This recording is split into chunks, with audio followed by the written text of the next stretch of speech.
Reasoning में आज का हमारा टॉपिक है वर्गीकरण परीक्षण या क्लासिफिकेशन टेस्ट। प्रश्नों को सॉल्व करने से पहले हम ये देखने की कोशिश करते हैं कि आखिर क्लासिफिकेशन टेस्ट होता कैसे है और इनके प्रश्नों को सॉल्व कैसे किया जाता है। यहाँ वर्गीकरण परीक्षण के प्रश्नों में 4 विकल्प दिए रहते हैं। इन चारों विकल्प में से 3 विकल्प किसी खास गुण से एक दूसरे से जुड़े होते हैं और चौथा विकल्प उन सबसे अलग होता है। आपको जो सबसे अलग विकल्प है उसी विकल्प को छांटना रहता है। अब यहाँ फर्स्ट क्वेश्चन देखिए, यहाँ 4 विकल्प दिए हुए हैं।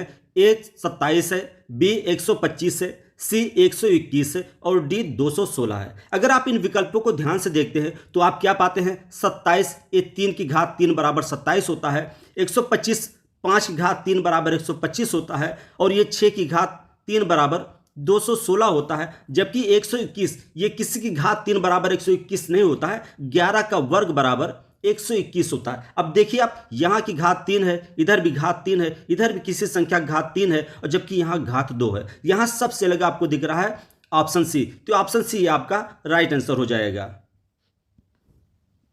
अब नेक्स्ट क्वेश्चन देखिए, यहां भी 4 विकल्प दिए हुए हैं और ये चारों विकल्प में से 3 विकल्प किसी खास गुण से एक दूसरे से जुड़े हुए हैं।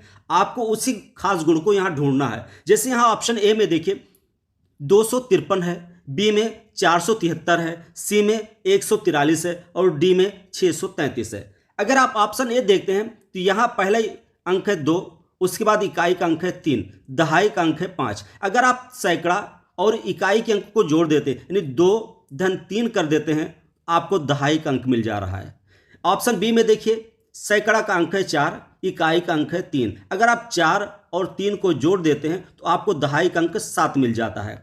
ऐसे ऑप्शन सी में देखिए सैकड़ा 1 है, इकाई 3 है। अगर आप 1 और 3 को जोड़ देते हैं तो दहाई का अंक आपको 4 मिल रहा है। जबकि ऑप्शन डी में देखिए सैकड़े पर 6 लिखा है, इकाई पर 3 लिखा है। अगर आप 6 और 3 को जोड़ रहे हैं तो वो दहाई के अंक के बराबर नहीं आ रहा है, इसलिए यहाँ सबसे अलग हो रहा है ऑप्शन डी। तो ऑप्शन डी ही आपका यहाँ राइट आंसर हो जाएगा। अब नेक्स्ट क्वेश्चन देखिए, यहां भी 4 विकल्प दिए हुए हैं। आप इन 4 विकल्पों में से किसी 3 विकल्प को एक समान करना है। आप वो गुण ढूंढिए, वो प्रॉपर्टी ढूंढिए जिस पर 3 विकल्प एक दूसरे से मिल रहे हो, जबकि चौथा आप सबसे अलग दिख रहा हो। अगर ऑप्शन ए में देखते हैं तो यहाँ 341 है, बी में 342 है, सी में 810 है और डी में 405 है। अगर आप इनके अंकों को देखते हैं तो यहाँ 3 लिखा है, फिर उसके बाद 4 लिखा है, फिर उसके बाद 1 लिखा है। अगर आप इनके अंकों को जोड़ देते हैं तो 3 धन 4 धन 1 ये बराबर 8 हो जाता है। ऑप्शन बी में देखिए इकाई के अंक पर 2 लिखा है, दहाई पर 4 लिखा है और सैकड़े पर 3 लिखा है। अगर आप इनके अंकों को जोड़ देते हैं तो 3 4 7 हुआ, 2 9 ये बराबर 9 आ रहा है। ऑप्शन सी में देखिए सैकड़े पर 8 लिखा है, दहाई पर 1 लिखा है और इकाई पर 0 लिखा है। अगर इनके अंकों को जोड़ दीजिए 8 धन 1 धन 0 तो ये बराबर आपका 9 आ रहा है।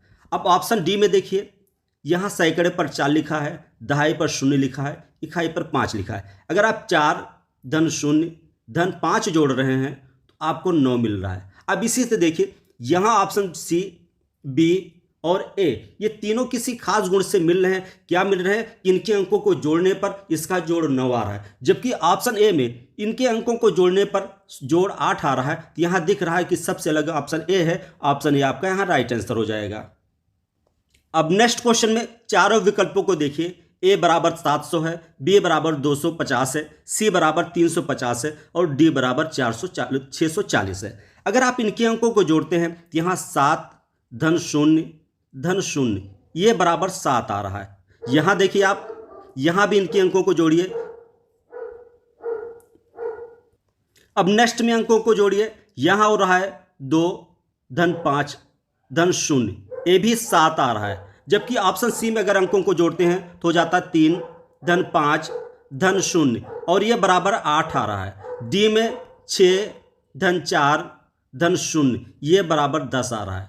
यहाँ देखिए पहला 7 आया, फिर 7 आया, 8 आया, 10 आया। इन सब में कोई सिमिलरिटी नहीं दिख रही, इसलिए यहाँ अंकों के जोड़ के आधार पर इस सवाल को नहीं सॉल्व किया जाएगा। तो आप यहाँ कोई दूसरा तरीका सोचिए, वो तरीका सोचिए जिससे तीनों विकल्प एक दूसरे से समान हो जाए और एक विकल्प सबसे अलग हो जाए। तो आप यहाँ क्या देखते हैं कि 700 है, अगर 700 को हम 50 से डिवाइड कर देते हैं तो क्या ये डिवाइड हो जाएगा?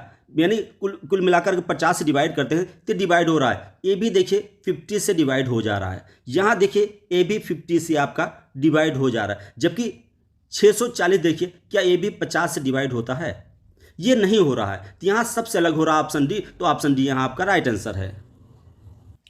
अब नेक्स्ट क्वेश्चन में चारों विकल्प देखिए, ए 8 है, बी 27 है, सी 100 है और डी 125 है। अगर आप इनके विकल्पों को ध्यान से देखते हैं तो जो 8 होता है ये 2 की घात 3 बराबर होता है, 2 का क्यूब करने पर 8 हो जाता है और 3 का क्यूब करने पर 27 मिलता है, 5 का क्यूब करने पर 125 मिलता है, जबकि 100 ये 10 का स्क्वायर होता है। तो यहाँ सबसे अलग है आपका ऑप्शन सी, तो ऑप्शन सी आपका राइट आंसर हो जाएगा।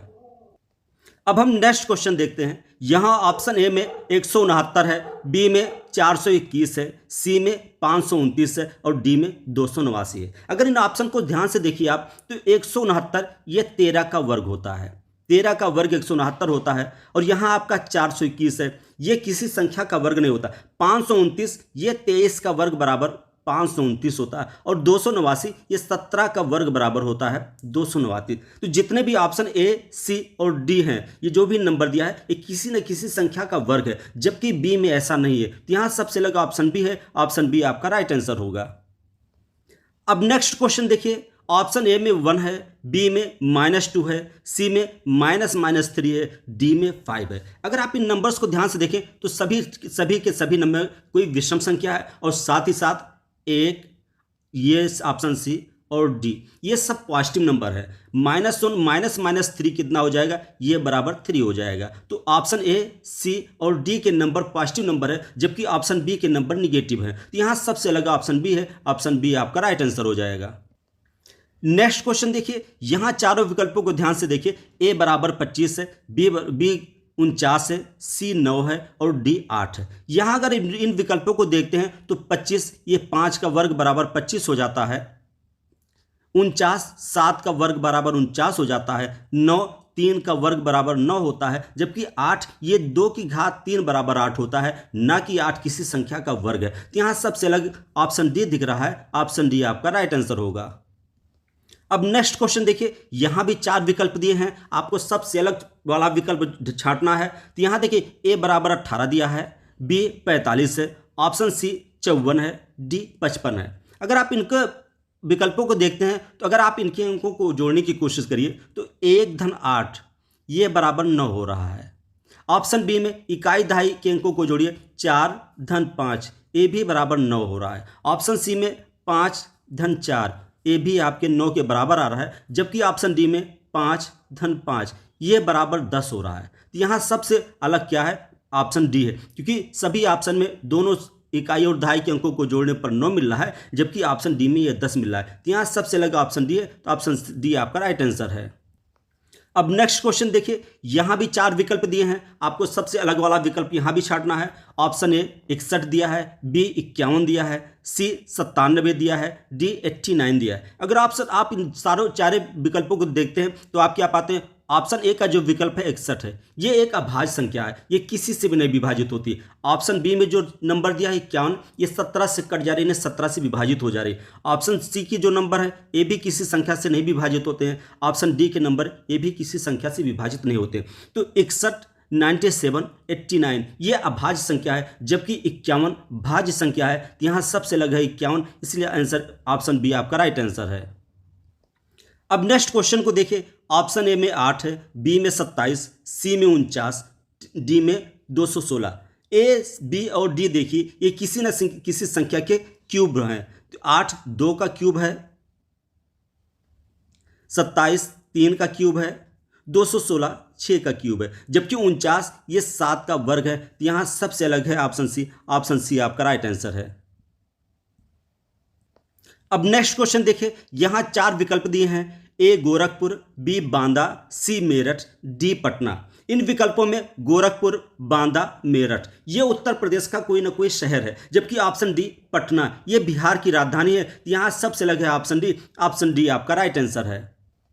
नेक्स्ट क्वेश्चन देखिए, यहां चारों विकल्पों में ए मुंबई, बी दिसपुर, सी अगरतला, डी अहमदाबाद है। अगर आप किसी खास गुण को ढूंढते हैं तो मुंबई, दिसपुर, अगरतला ये किसी राज्य की राजधानियां हैं। मुंबई महाराष्ट्र की राजधानी है, दिसपुर असम की राजधानी है, अगरतला त्रिपुरा की राजधानी है। जबकि ऑप्शन डी में जो नंबर दिया है असम, ये किसी राज्य की राजधानी नहीं है, ये गुजरात का एक प्रसिद्ध शहर है। तो यहाँ सबसे लगा ऑप्शन डी है, ऑप्शन डी आपका राइट आंसर होगा।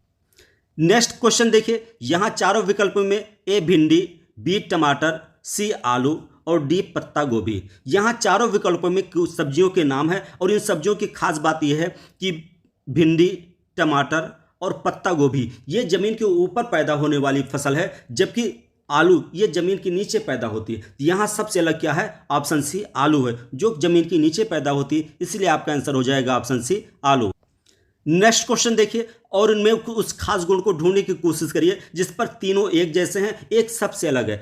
यहाँ इंग्लिश अल्फाबेट्स दिए हैं, इनका क्रमांक कुछ ना हो कुछ होगा। क्रमांक पर ध्यान दीजिए, इसका आंसर अपने आप आ जाएगा। जैसे के 11वें नंबर पर आता है, एल 12 नंबर पर आता है और पी आपका 16 पर है।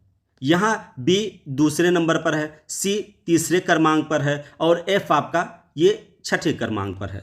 यहाँ सी आपका तीसरे क्रमांक पर है, डी चौथे क्रम पर है और जी आपका 7वें क्रम पर है। एफ आपका ये छठे क्रम पर है, जी 7वें क्रम पर है और जे 10वें क्रम पर है। अगर आप इन नंबर को देखिए 11 के बाद 12 हुआ, फिर 12 में 4 ऐड हुआ, 16 हो गया। यहाँ देखिए 2 के बाद जस्ट 3 हुआ और 3 में अगर 3 ऐड कर देंगे आप तो 6 हो रहा है। यहाँ 3 के बाद 4 हो रहा है और 4 में अगर 3 ऐड कर दे रहे हैं तो 7 आ जा रहा है। इधर देखिए यहाँ 6 के बाद 7 आ रहा है और 7 में फिर 3 ऐड कर रहे हैं तो 10 आ रहा है। तो अगर यहाँ देखिए 4 ऐड हुआ, यानी 2 क्रमागत संख्याओं के बाद 4 ऐड करने पर अगला टर्म मिल रहा है। यहाँ 3 ऐड हो रहा है, यहाँ भी 3 ऐड हो रहा है, यहाँ भी 3 ऐड हो रहा है। तो यहाँ सबसे अलग है ऑप्शन ए, ऑप्शन ए आपका राइट आंसर है। अब नेक्स्ट क्वेश्चन देखिए, यहाँ भी 4 विकल्प दिए हुए हैं, आपको सबसे अलग वाला विकल्प छांटना है। ऑप्शन ए में रंगों को दिया है, ए में पीला, बी काला, सी हरा, डी नीला। अगर आप इन विकल्पों को देखते हैं तो पीला, हरा, नीला ये तीनों रंग इंद्रधनुष में पाए जाते हैं, जबकि काला रंग इंद्रधनुष में नहीं पाया जाता। तो यहाँ सबसे अलग आपका विकल्प बी दे रहा है, तो विकल्प बी आपका राइट आंसर है। नेक्स्ट क्वेश्चन देखिए, यहां भी चारों विकल्प दिए हैं, आपको सबसे अलग वाला विकल्प छांटना है। ऑप्शन ए कोलंबो है, बी ढाका है, सी कराची है, डी टोक्यो है। अगर आप इन विकल्पों को देखते हैं तो कोलंबो ये श्रीलंका की राजधानी है, ढाका ये बांग्लादेश की राजधानी है, टोक्यो जापान की राजधानी है, जबकि कराची ये पाकिस्तान का प्रमुख नगर है, ये पाकिस्तान की राजधानी नहीं है, पाकिस्तान की राजधानी इस्लामाबाद है। तो यहाँ सबसे लगा आपका ऑप्शन सी है, ऑप्शन सी यहाँ राइट आंसर है।